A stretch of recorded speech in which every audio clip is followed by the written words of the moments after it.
ये कहानी है माधोपुर गांव में रहने वाले नंदू किसान की। जहां गांव के बाकी किसान फसलों की खेती किया करते थे, तो वहीं नंदू सब्जियों की खेती किया करता था। नंदू का बहुत ही सुंदर सब्जियों का बगीचा था, जहां हर तरह की सब्जियां नंदू ने उगाई हुई थी। देखो तो जरा कितना अच्छा बगीचा लग रहा है मेरा। इनको देखकर कितना आनंद आता है। सारी सब्जियां भी पककर तैयार हो गई है। बस इन्हें अब बाजार में ले जाकर बेचना है। एक काम करता हूँ, जल्दी से सब्जियों को तोड़ लेता हूँ। नंदू सभी सब्जियों को तोड़कर बाजार में ले जाकर बेचा करता था और अपनी जिंदगी का गुजर बसर किया करता था।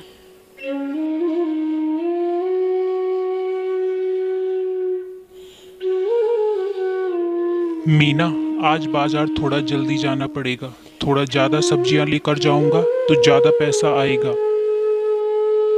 ये तो अच्छी बात है जी। ज़्यादा पैसे आएंगे तभी तो हम सूरज की पढ़ाई के लिए ज़्यादा पैसे जमा कर पाएंगे।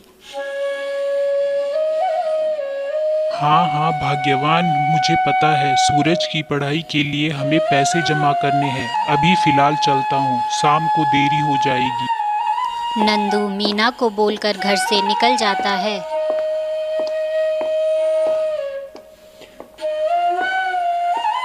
और अपने बगीचे में आकर सब्जियां तोड़ना शुरू कर देता है।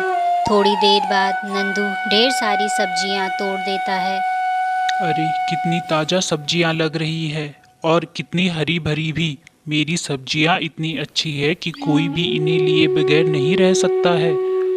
अब देर किए बिना ही बाजार चलता हूँ। नंदू जल्दी से बाजार में आकर अपनी दुकान लगा लेता है। आओ आओ, सस्ती और हरी भरी सब्जियां ले जाओ। आओ आओ, जल्दी आओ। नंदू की आवाज़ सुनकर लोग नंदू की दुकान पर आने लगते हैं और फिर देखते ही देखते नंदू की सारी सब्जियां बिक जाती है। अरे, मुझे तो यकीन ही नहीं हो रहा है कि सब्जियां इतनी जल्दी बिक गई। अरे बिकेंगी क्यों नहीं। इतनी ताजी सब्जियां हमारे गांव में तो क्या, दूर दूर के गांव में भी नहीं होंगी। और नंदू अपने घर की ओर निकल पड़ता है। अरे, ये नंदू की सब्जियां तो पूरे गांव में मशहूर है। देखना, ये एक दिन बहुत तरक्की करेगा। बहुत मेहनत करता है नंदू। हाँ काका, ये बात तो है। इसकी मेहनत का फल भगवान इसको दे ही देता है। फल तो दे ही देता है, पर देखना मैं कैसे इसका बदला लेता हूँ। नंदू हर रोज ऐसे ही सब्जियां तोड़ता और उसे बाजार में बेचकर आ जाया करता था। एक दिन नंदू जब बाजार से सब्जियां बेचकर घर आ रहा था, तब उसे गांव के सेठ जी मिलते हैं। क्या तुम्हारा ही नाम नंदू है? हाँ हाँ, मैं ही नंदू हूँ। क्या हुआ सेठ जी, कुछ काम था? अरे हाँ नंदू, तुम्हारी सब्जियों की चर्चा पूरे गांव में सुनी है मैंने। वो क्या है ना कि कल हमारे घर कुछ मेहमान आने वाले हैं, तो सोचा कुछ नए नए प्रकार के पकवान बना के खिलाऊं। बस इसलिए तुम्हारे बगीचे की कुछ ताजी सब्जियां चाहिए थी, तो सोचा कि मैं खुद ही मिलाऊं तुमसे। अच्छा अच्छा, तो ये बात है। ठीक है सेठ जी, मैं सब्जियां आपको दे दूंगा, जितना भी आपको चाहिए। ठीक है नंदू, फिर कल मैं लड़का भेज दूंगा। वो तुमको पैसे भी दे देगा और सब्जियां भी ले जाएगा। ठीक है, अब चलता हूँ मैं। ये तो कमाल ही हो गया।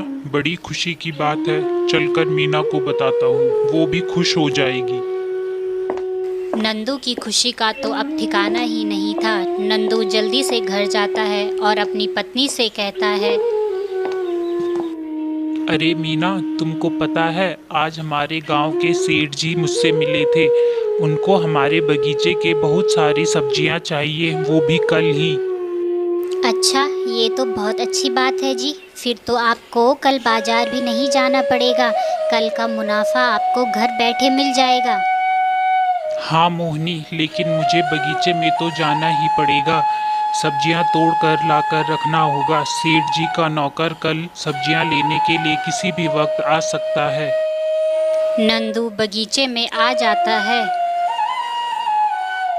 अब बिना देरी किए सब्जियां तोड़कर रख लेता हूँ। जल्दी करता हूँ, नहीं तो शाम हो जाएगी।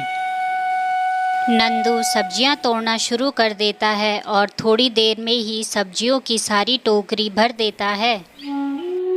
नंदू ने सारी सब्जियां लाकर अपने घर के एक खाली कमरे में लाकर रख दिए। अंधेरा भी हो चुका था। नंदू और मीना भी रात का भोजन करके सो गए थे। अगली सुबह जब नंदू सब्जियों वाले कमरे में आकर देखता है तो वहाँ सब्जियों की एक भी टोकरी दिखाई नहीं देती। अरे मीना, जल्दी आओ, जल्दी आओ। क्या हुआ जी? इतनी सुबह सुबह क्यों चिल्ला रहे हो? क्या तुमने यहाँ से सारी सब्जियां हटाई हैं? सब्जियां? मैं क्यों हटाऊंगी भला? मुझे तो लगा कि सुबह सुबह सेठ जी का नौकर आया होगा तो आपने उसे सब्जियां दे दी। सब्जी की टोकरी तुमने नहीं हटाई, मैंने नहीं हटाई, तो टोकरियां गई कहाँ? कहीं कहीं। हे भगवान, हो गया सत्यानाश। मोहनी, चोरी हो गई है घर में। सब सब्जियां चुरा ले गए चोर। अब मैं सेठ जी को क्या कहूँगा मीना? उनका नौकर भी आता ही होगा। ये समय सोच विचार करने का नहीं है जी। आप एक काम कीजिए, जल्दी से बगीचे में जाइए और बची हुई सब्जियां तोड़कर सेठ जी के घर आप ही सब्जियां लेकर चले जाइए और उन्हें बता दीजिए कि आपके घर में चोरी हुई है। शायद तुम सही कह रही हो, यही अच्छा रहेगा। अच्छा, मैं चलता हूँ। नंदू ने सब्जियां तोड़ ली और सेठ जी के घर आ गया।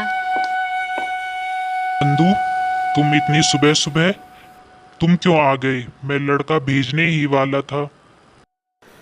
अरे सेठ जी, क्या बताएं, हमने कल शाम को ही सब्जियां तोड़कर आपके लिए रख लिए, पर सुबह उठकर देखा तो सारी सब्जियां चोरी हो गई थी। इसलिए मैं सुबह सुबह ही उठकर अपने बगीचे से सब्जियां तोड़कर सीधा आपके पास ले आया। अच्छा अच्छा, तो ये बात है। कोई बात नहीं, तुम्हारी जो सब्जियां चोरी हुई है उसकी और उनके पैसे मैं तुमको घर भिजवा दूंगा। तुम चिंता मत करो और आराम से घर जाओ। नंदू घर आकर मीना से कहता है, अरे मीना, सेठ जी तो बहुत अच्छे आदमी है। तुमको पता है, उन्होंने हमारे चोरी हुए सब्जियों की कीमत भी देने को कहा है। ये तो बड़ी अच्छी बात है जी। हाँ मोहिनी, पर चोरी की किसने, इसका पता तो लगाना ही पड़ेगा। मेरे पास एक तरकीब है। आज रात को ही पता चल जाएगा कि चोरी की किसने। नंदू फिर बगीचे में जाकर सब्जियां तोड़ता है और सब्जियों को तोड़कर लाकर उसी कमरे में रख देता है। अंधेरा हो चुका था, तभी कुछ आवाज आती है। लगता है फंस गए चोर, चलकर देखता हूँ।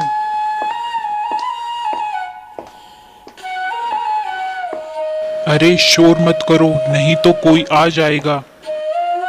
हरिया और बंसी, तुम दोनों, इसका मतलब तुम दोनों ने ही मेरी सब्जियों की चोरी की है। लेकिन तुमने ऐसा क्यों किया? मेरी तो तुम दोनों से कोई दुश्मनी भी नहीं है। अरे नंदू भाई, तुम्हारी सब्जियां सारे गांव में मशहूर है। ऐसे में हमारी सब्जियों की तरफ तो कोई देखता भी नहीं है, इसलिए हमने ऐसा करने का सोचा। लेकिन हमें माफ कर दो नंदू भाई, दोबारा हम ऐसा नहीं करेंगे और हम भी मेहनत से अपनी सब्जियों को उगाएंगे। हमें माफ कर दो। ठीक है, मैं तुम्हें माफ़ करता हूँ। अगर तुम भी मेहनत और लगन से काम करोगे तो तुम्हारी सब्जियाँ भी अच्छी होंगी। और इस तरह नंदू किसान ने अपनी बुद्धिमत्ता से अपना दोबारा नुकसान होने से बचा लिया।